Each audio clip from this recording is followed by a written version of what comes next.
আদমকে দেখেছি জান্নাতের মধ্যে, নূহকে দেখেছি নূহর কিস্তির মধ্যে, ইউনুস নবীকে দেখেছি মাছের পেটের ভিতরে, ইব্রাহিম নবীকে দেখেছি নমরুদের অগ্নিকুণ্ডে, ইউসুফ আলাইহিস সালামকে দেখেছি কুয়ার ভিতরে, মুসা আলাইহিস সালামকে দেখেছি নীল নদে। আমি সমস্ত নবীগণকে দেখেছি, পূর্ব পশ্চিম তামাম পৃথিবী ভ্রমণ করেছি। আমার নবীর মতন দ্বিতীয় কাউকে দেখতে পাইনি। আমার আল্লাহ বলছেন জিবরিল তুমি দেখবে কেমন করে, আমার নবীর মতন দ্বিতীয় আমি আল্লাহ সৃষ্টি করিনি।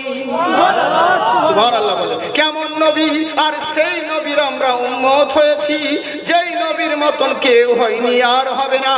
কোটি কোটি পরমানাতং আপাইনি তো অতি সুন্দরম। পৃথিবীর বুকে কোটি কোটি রকমের সৃষ্টি রয়েছে, কিন্তু নবীর সঙ্গে কারো কখনো তুলনা হয় না। বুঝলেন, সেই নবীর আমরা উম্মত হতে পেরেছি, কিন্তু আফসোস আমরা নবীকেই চিনলাম।